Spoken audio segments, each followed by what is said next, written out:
继续来看阿强啊，一直伫个台湾周边的海峡对咱进行捕食地带的扰乱。去年，甲咱扰乱的军机都高达3070只，比去年的1703只增加8成。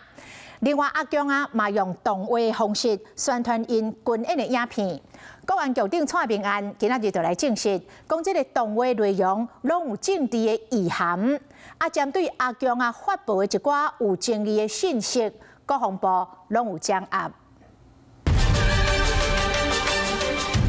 利用 AI 影片宣传军演，而且中央发起海峡雷霆军演，佫说来发布几支强悍的影片，特别著名台北、台中、高雄、花莲等地。佫敢若出现台北市汉口街一段的奇景，国安局长蔡明安表示讲，这背后有伊的目的。我们觉得它有它政治的意涵在，利用这种影片跟图卡的一个操作来凸显到，好像台湾已经兵凶战危。透过我们的自动查找的系统来掌握它散布的一个网络，那以及怎么样运用 AI 的技术来制造这些图卡或是影音。国安局证实有持续掌握中共发布的争议消息，其实中共嘛持续加大文攻武行的力头，为7月早起6点起24小时内，国防总共侦测到25架次的强机。其中18架次超过海峡的中线，依照国安局报告，包括去年强机一年侵入台湾防空识别区有3070架次，比前年2003年的1703架次增加将近8成。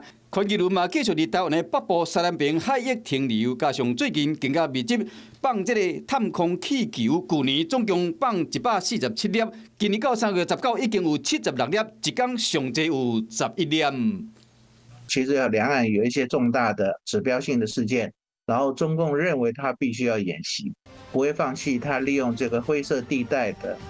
这种对台湾的胁迫。他同样也是把例行性的训练给予增加，只不过比较特殊的，譬如说像全一轮的问题。